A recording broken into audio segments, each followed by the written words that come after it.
Chapter 6 is on systems of linear equations. In section 6.1, we're going to look at using graphs and tables to solve systems. So for review, we know that a linear equation in two variables has infinitely many solutions. For example, y equals 2x minus 1 is a linear equation in two variables. A few solutions would be, such as the ordered pair 0, negative 1. I can see that as the y-intercept. Another solution would be the ordered pair 1, comma, if I plug in 1, 2 times 1 is 1, minus 1 is 1. And one more solution, if I plug in the ordered pair, or if I plug in the value 2 for x, I would get 3 for y. Okay, those are just a few of the solutions. What are two ways that we can visualize multiple solutions? We can look at a table, or we can look at the graph. Why are these methods unable to show all of the solutions? We cannot possibly make them big enough to show all of the solutions. No matter how big you make your graph or your table, you're limited by the size of your paper. These have infinite solutions, so they go on forever and ever in both directions. Alright, now this is a discussion of what one equation looks like. What about if I have a system of equations? A system of equations is a set of two or more equations that we're going to consider together. To solve a system of equations, we're looking at any point that satisfies all of the equations in the system, makes all of the equations true. So, in the first example, we're going to look at these two equations together. In part A, I want to explain how can we tell that both equations are linear. Well, they're in the form y equals mx plus b, so we know that they are linear. Y equals mx plus b is the most common format for writing a linear equation. It's slope-intercept form. And how many variables do they contain? They contain two variables each. Okay. So now we're going to fill in the table for each of these. So we're going to plug in the x value negative 2. That gives us negative 2 times negative 2 is negative 4, minus 1 is negative 5. If I plug in negative 1, I get negative 2 minus 1 is negative 3. If I plug in 0, I get negative 1. If I plug in 1, I get 2 minus 1 is 1. If I plug in 2, 4 minus 1 is 3. Let's plug these same x values into the other equation. Negative 2 is positive 2 plus 5 is 7. Negative 1 is 1 plus 5 is 6. 0 plus 5 is 5. Negative 1 plus 5 is 4.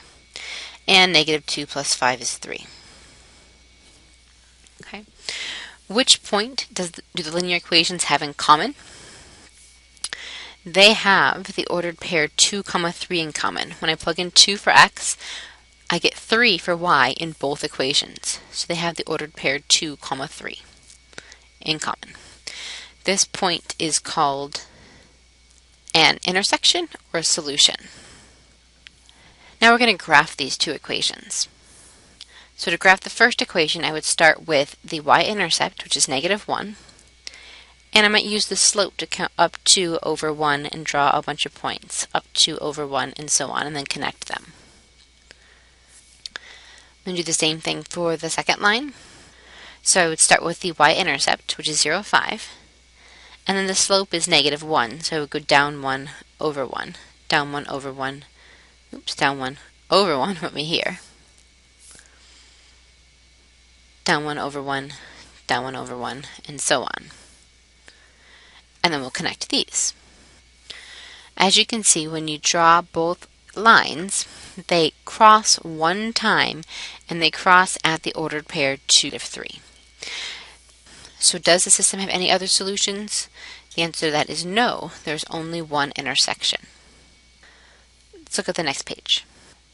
Alright, so I have a system here that I would like to solve by graphing. So the first step is to graph each of the equations, and I'm going to be able to find the solution. So the first equation has a y-intercept of negative 5 and a slope of 1. So negative 5, and then up 1 over 1, up 1 over 1, up 1 over 1. Let's draw that line in. Okay, and the other line has a y-intercept of positive 4, and the slope is negative 2. So down 2 over 1. Down 2 over 1 again, down 2 over 1, and so on. Let's draw that line in. All right, and as we can see, when we draw our two lines, they're going to intersect in one spot. So we can see the solution right here. The solution is the ordered pair 3, -2. So our solution is the ordered pair 3, -2. To solve a system by graphing it, we'll graph both lines and look for their intersection. Let's look at the next example.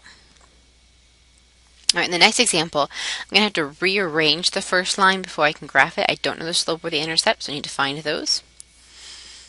Let's take that equation, 2x minus 5y equals 15. We're going to solve for y. Start by subtracting 2x from both sides.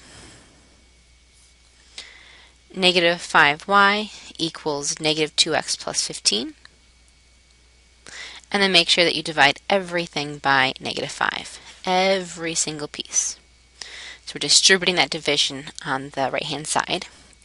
And we get y equals two negatives, make this positive 2/5. X, and a negative and a positive will make that -3.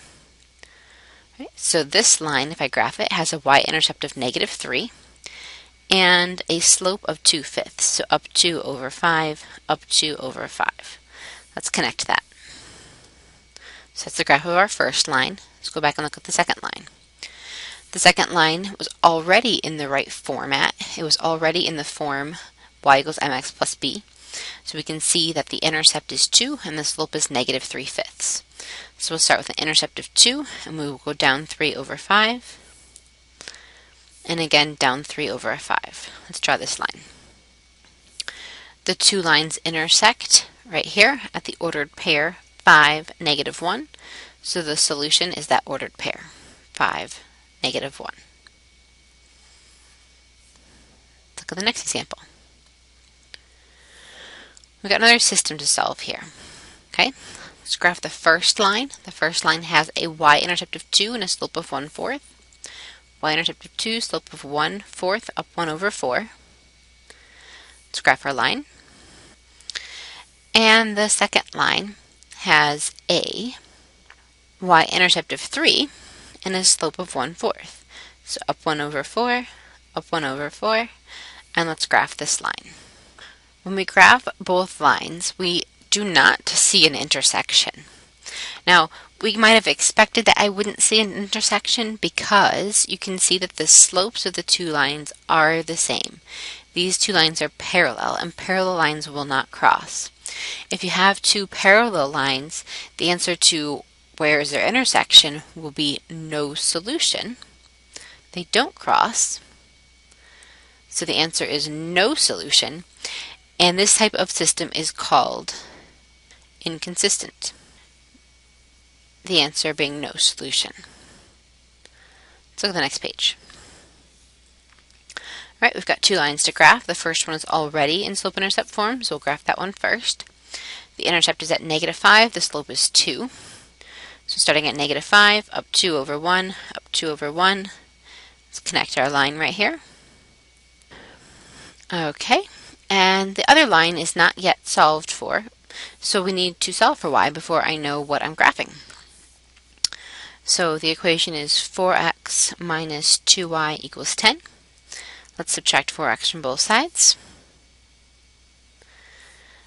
And I'm going to give me -2y equals -4x plus 10.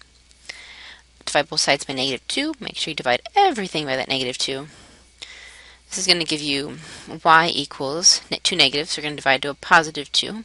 Positive and negative, we're going to divide to the -5. So this is the second equation. Notice that the second equation is the same as the first equation. So if I was to graph this line, it's going to show up right on top of the other line. So the question of where they touch is absolutely everywhere. So the solution to this is all points on that line. So all points on the line y equals 2x minus 5.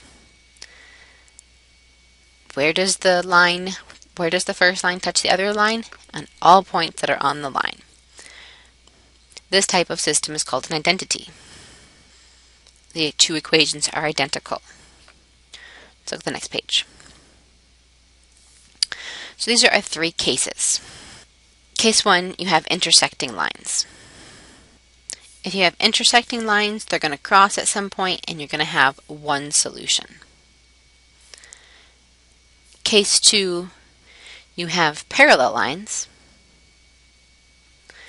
This is the inconsistent case. So your two lines are heading in the exact same direction, they're never going to cross, and you have no solutions. And case 3, you have an identity. When you graph your lines, only one line shows up because both lines are the exact same line, and the number of solutions would be infinite, but more specifically, it's all points on the line. Besides using a graph, we can also use a table to solve a system like we saw in the first example. If you have a table for these two equations, the table is already shown right here. We can look for the answer by looking for which x value causes the y values to be the same. So you're looking for similar y values, and you can find it right here. So the ordered pair that makes this happen is the ordered pair 3 for x, 5 for y. So the solution is 3, 5. Let's check out example 7.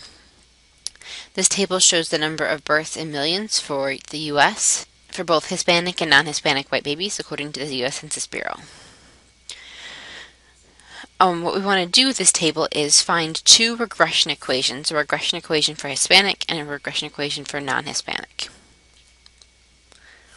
So we're going to grab our calculator and we're going to go into the stat menu and enter all of this data. Since we want to be talking about years since 2000, for the first column we're going to enter 3, 4, 5, 6, 7, and 8. And we're going to list the values for Hispanic in the second column and the values for non-Hispanic in the third column. So go ahead and enter those into your calculator. Once you have all the data into your calculator, you're going to want to do a regression. We're going to do two regressions, one with list 1 and list 2, my x values and my y values, and one with list 1 as the x values and L3 as the y values. So we're going to go to Stat, Calculate, Option 4, Linear Regression, and we'll do list 1 and list 2 first. Let's calculate that one. These are the first two columns. This would be our equation for Hispanic. So our equation is y equals 0.02997 x times 0.83299. So I want to give 3 decimal places. I would list this as h of t equals, to round this to 3 places, since the fourth place is a 9, it's actually going to be 0.03 plus, and then 0.833. Right, and now I'll find the equation for w of t. So we're going to do a regression again. So we're going to go to Stat, Calculate, and it's going to be option 4, Linear Regression. But I need to change L2 right here. Remember that our data has the x values in L1, and we had L2 being the Hispanic y values. It's L3, second 3 to get L3 right there for the third column, the non-Hispanic white data. So let's do that regression.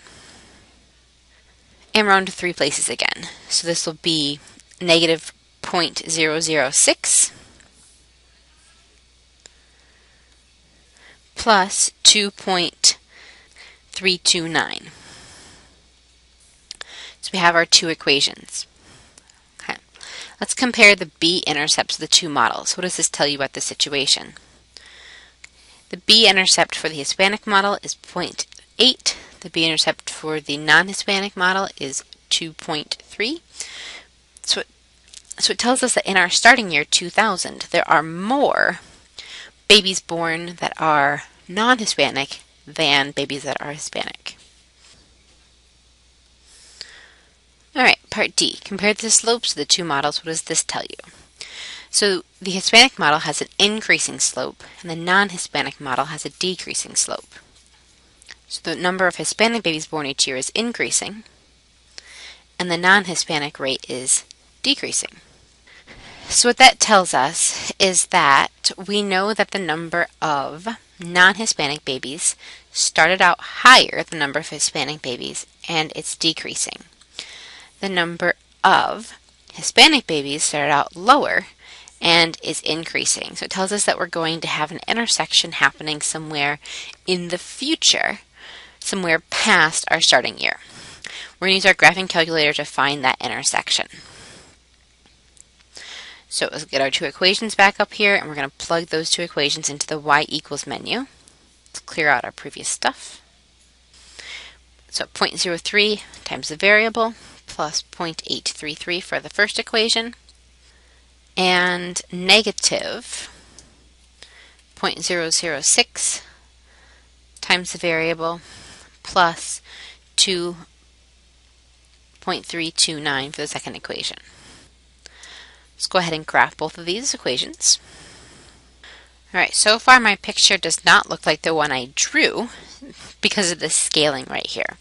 So I'm going to need to go further into the future. I know, no matter what my graph looks like right now, I know that if I go far enough out, I'm going to see this intersection. So we're going to change our window. I need to go further over on x, so I'm going to need to make the maximum value of x that we can see larger. I'm going to go for a lot larger. Let's start with, say, 50 instead of 10. Let's see what we can see. So it looks like we're barely got it. If we go a little bit further, we might be able to see that a little bit better, but we have our crossing point right here. To find that, we're going to go second, calc. So calculate is in blue, so I have the second key first. And option 5 is the intersection. Just verifying first curve, this is your first equation, hit enter. Second curve, that's your second equation, hit enter. And then move the cursor, the blinker, closer to where the intersection is, and hit enter again to get the value. So the value is about 41.555, we'll round that to 41.56, and 2.079 or 2.08. Now what does this mean? Remember that 41 is your year value, so you need to add that to your starting year. Your starting year was 2000, so this means that we're talking in the year 2041. What are the units on that 2? Units on that 2 are going to be millions.